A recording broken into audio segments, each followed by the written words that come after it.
How much time are you spending on screens each day? Hello, everyone, and welcome back to another episode of the Glow Up Guy podcast. If you're anything like me, you probably spend a lot of time on screens each day.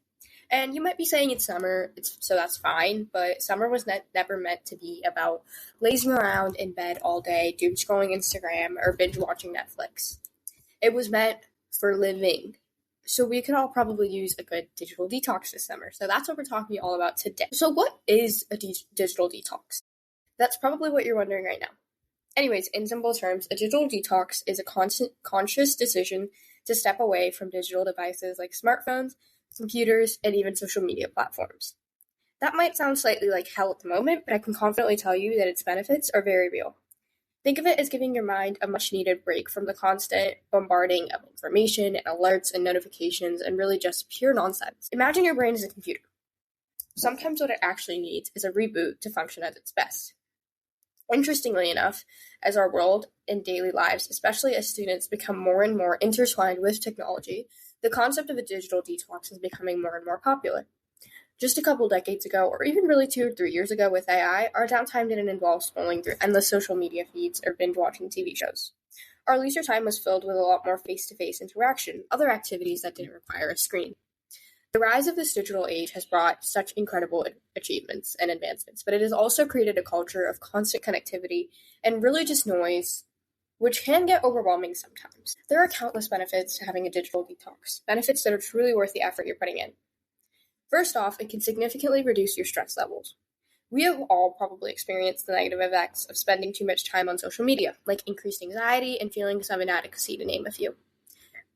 By taking a little break, you're forcing yourself to step back from the constant comparison trap and pressures that often come from digital engagement. Most of our time spent on screens now really is just like social media. I know that's definitely true for me.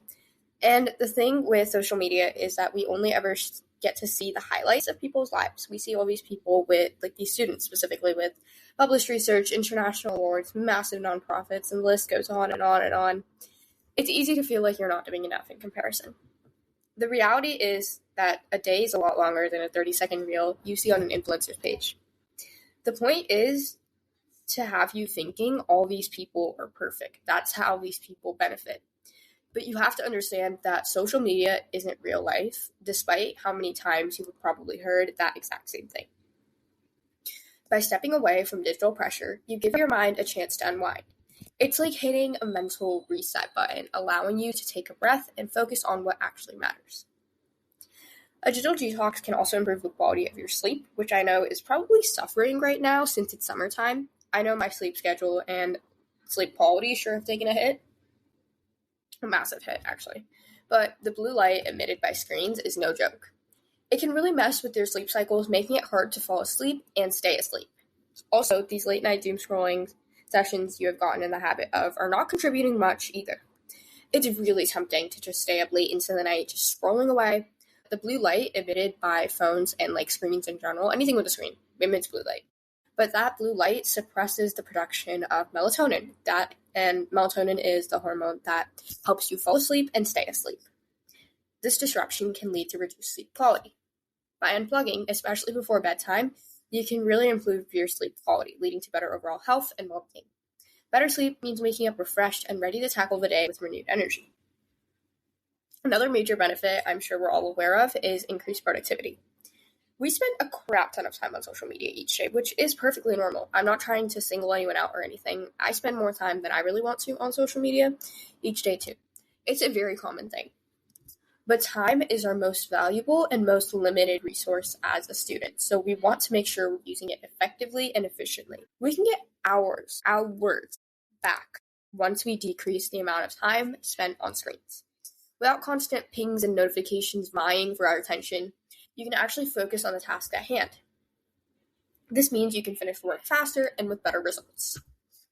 I always hear my friends talk about how they were going to do their homework or whatever, and then they end up doom scrolling. Again, can't relate because I'm a really strict mom. I'm not allowed to keep my phone in my room. But the only time when I actually like this is when I actually need to lock in on something like my homework or whatever. But coming from experience, spending less time on your phone is going to increase your productivity a ton. I hate when I go to hang out with my friends and we're all just on our phones like the entire time. Granted, I do this sometimes, but mostly because everyone else is and I don't want to look stupid. But if we're all just going to doom scroll when hanging out, then what's the point of hanging out? Yeah, you probably have found yourself in this situation at some point too, and a digital detox can help with a lot of your relationships, which is my main point here. You might be in the same room as the people you love, but you can never be truly present with them if your attention is just glued to your phone. A digital detox allows us to be more present in our interactions with others. Without the distractions our phones often bring, we can allow ourselves to fully engage in the conversation and experiences. This not only leads to more meaningful and fulfilling interactions, but it can also strengthen your relationships. Imagine catching up with your friends but constantly being on your phone, or a family dinner where everyone's actually talking instead of just scrolling on their phones or texting other people or whatever. These are the kinds of truly valuable moments a digital detox can help create. It's in these moments that you can build stronger relationships and make lasting memories.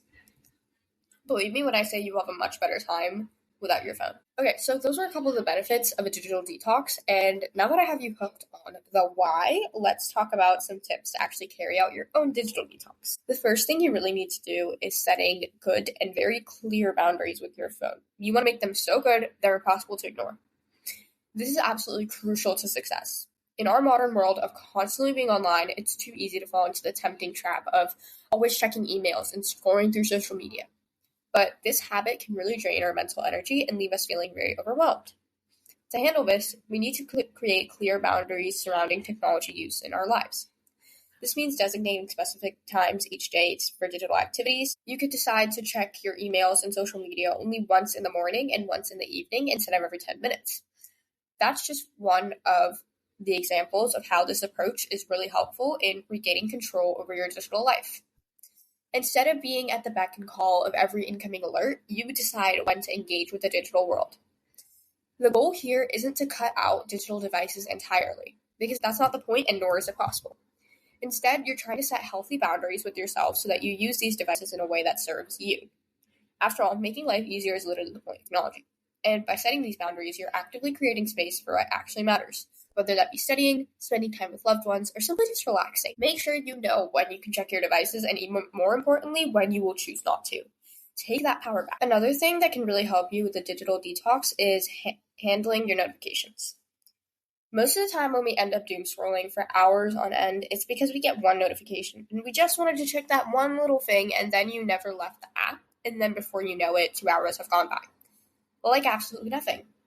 We probably get hundreds of notifications daily. If you really want to know, check your screen time. I think there's like a notification thing there. But my point is, it's really easy to be constantly distracted by the always getting these alerts from social media updates to news updates and so much more. These distractions can make it really hard to focus and contribute to feelings of digital overload. What you need to do is go through all your apps and turn off any and all notifications that are not absolutely vital. You don't need to know immediately every time someone randomly likes your post or sends you a message. Prioritize the ones that are actually important and require your immediate time and attention. For everything else, you can schedule specific times to check those things as part of those digital boundaries. By taking control of your notifications, you significantly reduce the number of distractions competing for your attention, which is already very, very valuable. This gives you the freedom to engage with your digital devices on your own terms, rather than in response to a constant stream of pure nonsense. Take the time to evaluate which notifications actually need to be turned on and which ones you don't really need. This takes about 10 minutes, but will get you hours of your life back. Not every notification is a reason to waste hours of your time, so decide which ones actually do deserve your time. You may not be aware of this, but there are countless tools out there that actually help you control your screen time. I don't really use these all that often, so I don't know what to say, but I definitely think they can help. The first and probably most obvious thing is to turn your phone on Do Not Disturb. It blocks notifications and also allows you to get your work done. You can also set it to airplane mode so that you can't really use anything on there. It makes the phone less fun to be on, so you stay off of it and actually do other things that are a much better use of your time. For people with an iPhone, screen time, like that thing in general, is also really helpful for identifying how much time you're spending on certain apps. This was really helpful for me because last summer I found out I was spending roughly 14 flipping hours a week on Instagram. And I did not realize that. It's like 2 hours a day. That's not good. Mind you, that's for one singular app. So what I did was delete the app and only reinstall it when I needed it for the podcast, because obviously I have my Instagram for the podcast. I got so much of my time back, and could use that for the things that actually matter to me. Screen time can also let you set limits on certain apps for your phone. I tried this one, but it didn't really work. I would just hit the ignore limit thing that came up when it gave you the screen that your time limit was over. So that's what I did. And then I just turned them all off because there was no point. But that's definitely something I would say use at your own risk. I'm sure there's something similar for Android users too. I've heard of this tool called Fullest. If you're interested in a fun twist, this might be the way to go. Essentially, you stay off your phone to grow a virtual tree. It's a great way to motivate yourself to stay focused and gamify it a little bit. You can even challenge friends to see who can grow the most trees, so this also works for the more competitive people. Another one I've heard of, but I don't really know, is Flipped. It essentially locks your phone for a certain period, which helps you avoid distractions and in turn improve your concentration and can enhance the quality of your time spent offline. If you're on a laptop of some sort, there's also screen time for MacBooks that works pretty much identically to screen time on your phone. There's also plenty of Chrome extensions out there that you can install. The Forest app, actually, that I was talking about has a Chrome extension, so if you want to plant more trees while working on your laptop, that's a great way to stay focused. There really is no excuse for distractions here. So take advantage of these useful tools to help you stay off your phone this summer and actually go live your life. My personal favorite to actually lock in and get off your phone is deleting social media apps. Like I said previously, when I found out I was spending 14 entire hours a week on Instagram, the simplest fix was getting rid of it entirely. And it worked so much better than I know any other limiting strategy would have. And it seems so much harder than it actually is, but trust me, it's not. And you're not actually losing anything by deleting the app. The time you will probably gain back should be enough. It sounds really daunting to just get rid of apps and hit the delete button, but like I said, you're not losing real important data from deleting these apps. You still keep your account, and should you really need anything like I do for my podcast, you can always just use the browser versions. Worst comes to worst, reinstall the app and delete it again. No big deal at all. You don't have to entirely banish social media from your life by deleting the apps. That's not even what I'm telling you to do at all, but coming from personal experience, I will tell you that this is by far the best tip to get off your phone and actually stay off the phone. It seems next to impossible at first, but it's surprisingly liberating. It's kind of like a clean slate. You don't have the temptation to check notifications or mindlessly scroll. It's about taking your power back to regain your time and mental clarity. Yeah, you might feel that sense of FOMO at first, but remember, the moments that actually matter in life aren't happening on a screen. You're making room for real experiences and real interactions. Again, browser versions always exist. And I think you'll find that they work, but not as well as the apps. They load slowly, they limit what you can do, and they have ads to download the app everywhere. At that point, just exit the browser version 2. And I just gave you the best way to kill your social media addiction faster than it started. In doing so, your screen time becomes far more intentional, which was the whole point of this digital detox. You're not fully banning social media. What you're actually doing is creating a much healthier relationship with it, and all on your own terms. Your life will feel noticeably lighter without these meaningless icons constantly fighting for your precious attention.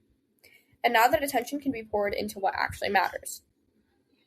Okay, now that you have actually managed to reduce your screen time usage, you will probably find you have a ton more free time on your hands. Now it's time to find something to replace that free time. The reason you are probably on screens all the time anyways is not having anything to do. But you would be surprised to discover how much there is to do when you just take a moment to unplug. Hobbies might be the first thing that comes to mind. Remember the fun in creating something with your own two hands. Whether that's painting, knitting, baking, or something else, hands-on activities can be so rewarding. For instance, painting is a great form of creative expression. You can put thoughts and emotions into pictures. It's a creative outlet that also helps you process your feelings. And it's kind of therapeutic, even if you're not the best at it. It's the act of mixing colors and making brush strokes that can be kind of soothing in a way. I love painting, and I still do love it despite having a lot less time to do so. That's another thing I hope I can get back into. Also, when you're spending time on a hobby, most of the time, that means accomplishing something of some sort. I run, and to me, running counts as a hobby, but going for a run is achieving something. When you finish a painting, you are achieving something. The same thing works with cooking or gardening or really any hobby out there. That feeling of accomplishment is a million times better than the guilty and slightly tired feeling that comes with doom scrolling. Also, hobbies are fun. No one ever forces you to do them. You do them purely because you want to do these things and they're fun to you. That's why they're hobbies. So the next time you find yourself with free time or you're just bored, instead of reaching for your phone or turning on the TV like we always do, maybe make a change and reach for a paintbrush, some yarn, or flour. You might just discover a new passion or a hidden side of yourself that you never knew existed. Hobbies don't just fill time here. In a way, they sometimes fill your soul. The next thing you can do, which is something your future self will definitely thank you for, is learning a new skill. Learning a new skill is a very productive use of your time and also incredibly rewarding. This isn't about picking up a random new hobby or learning a new sport, but it's about learning something that can benefit you in a practical or professional sense. There's probably a lot of things you wish you knew how to do, but never bothered to actually learn. You might wish you knew how to juggle, cook a gourmet meal, or get certified in something. It could be anything that you've always wanted to learn, but never exactly found the time for. Well, now that you have a bunch of time, you have the perfect opportunity to use a bit of that time and effort to master a new skill. People always say the easiest way to learn anything is YouTube, and I still stand by that, even though this is a digital detox episode. But before the digital age, we had libraries, workshop, and learning from just talking to people. You would honestly be surprised at how much you can learn from a single conversation. You can always reach out to a friend who's good at what you want to learn, attend a local workshop, or find a book on the subject. If all else fails, of course you can turn to YouTube for a bit of guidance, but don't fall into the doom-scrolling rabbit hole that you just got back out of. Building a new skill will not only give you that sense of accomplishment and boost your self-confidence, but also open up new opportunities. You may decide to learn public speaking and land a job because you did really well in the interview. Or maybe you learn coding and suddenly decide on a new career path. Perfectly normal when you're trying to figure out what to do with your life. But the goal isn't to be perfect right away. It's to have fun with the process of learning something new. So pick just one thing. One thing, not 10. Just one thing that you want to learn and dedicate your newfound free time to learning that skill. And then actually do it. One of the best things you can do with your free time is self-care. It feels like something that is so important, but it's often overlooked in our busy day-to-day lives. In the hustle and bustle of daily life, it's way too easy to forget to take care of ourselves. We're so busy with school, sports, homework, clubs, maybe a job, and 4 million other things I don't have time to name. We tend to put ourselves last. However, self-care isn't a luxury that needs to be earned or deserved or some bullshit like that. It's a necessity to function and stay sane. Self-care can be literally anything from 2-minute boosts throughout the day to however long you want. It depends on what you're doing. Self-care is anything that makes you feel relaxed, happy, and taken care of. It might be something as simple as brewing a cup of your favorite beverage or having an everything shower and doing all the little things. Self-care can also involve nourishing your body. Instead of microwaving something and eating it half-heartedly, take some time to make real food for yourself. Use fruits and veggies, maybe try a new recipe, and actually enjoy the meal without being on your phone. That's just one example out of a million. Tons and tons of different things you can do for self-care.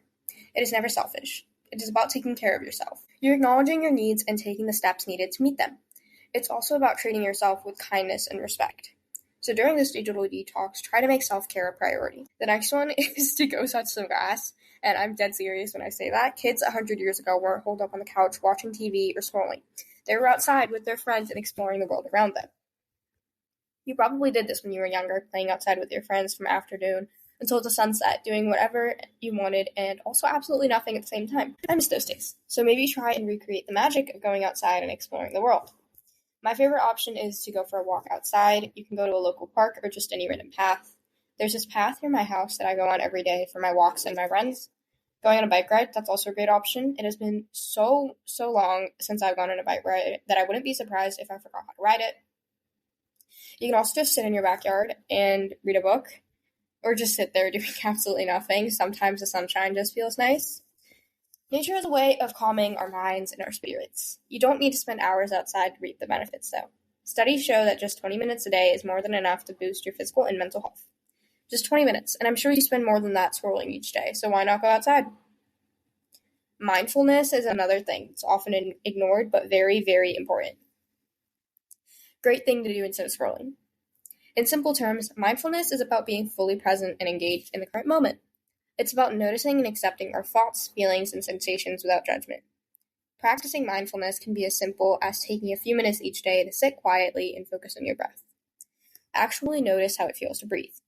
It sounds stupid, but it's very calming and effective. And if your mind wanders a bit, that's perfectly fine. Perfectly normal too. But you can just gently redirect your attention back. Mindfulness can also be practiced throughout the day, not just during meditation. For instance, when you're eating, actually pay attention to the taste, texture, and smell of your food. When you're on a walk, notice how your feet feel as they touch the ground, how the sun feels on your skin, and the sounds happening around you.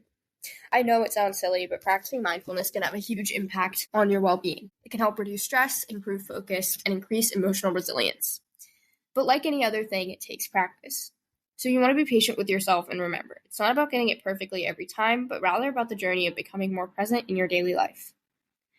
Another thing that is often overlooked in the lives in our digital age, is socializing. We live in a world where communication is reduced to text, emails, and social media posts. It's easy to forget about the importance of face-to-face interactions. Maybe try and use the extra free time you have now to connect with the people you have around you. Reach out to a friend and ask them to hang out. Maybe join a club. Get into volunteering for a cause you care about. These are all great ways to meet new people and can strengthen your existing relationships. Socializing doesn't always have to involve huge groups of people either. Even spending quality time with just one or two friends, a family member, or even your pet can be incredibly rewarding. Quality over quantity anyways. Spending time with people can improve your mood, boost your self-esteem, and give you a sense of belonging. It's also just a great way to spend free time, because hanging out with your friends is fun. Next one, read a book. This might technically be under hobbies, but that's not the point. Reading is a great thing to do instead of screens. Instead of spending pointless hours scrolling through social media, why not get into the world of a good book? I stand by saying that everyone loves to read, and if you don't, you just haven't found the right book yet. Reading is an amazing alternative to screen time. It allows you to dive into different worlds, experience new perspectives, and expand your horizons a little bit. Whether you like psychological thrillers, science fiction, or biographies, there's a book out there for you. Reading is not only great entertainment, but also known to provide many benefits. For instance, it can improve your vocabulary and language skills, enhance your imagination, and even help reduce stress. Just a few pages each day can transport you to a completely different world, far away from the hustle and bustle of daily life. Instead of reaching for your phone or your tablet, reach for a book instead. You might be surprised at the outcome. Alright, so that was all I had to say for this episode. Hopefully that helped you plan your own digital detox. Now I wanted to cover our little update section. So for podcast updates, I don't have much. Actually, I do have something. I recently hit 4,000 plays all time across Spotify, Apple Podcasts, YouTube, everything. So thank you guys for that. That's very exciting. And my goal was 4,500 by the end of summer. So 500 more in the next month and a half. So help me get there. Definitely help me get there.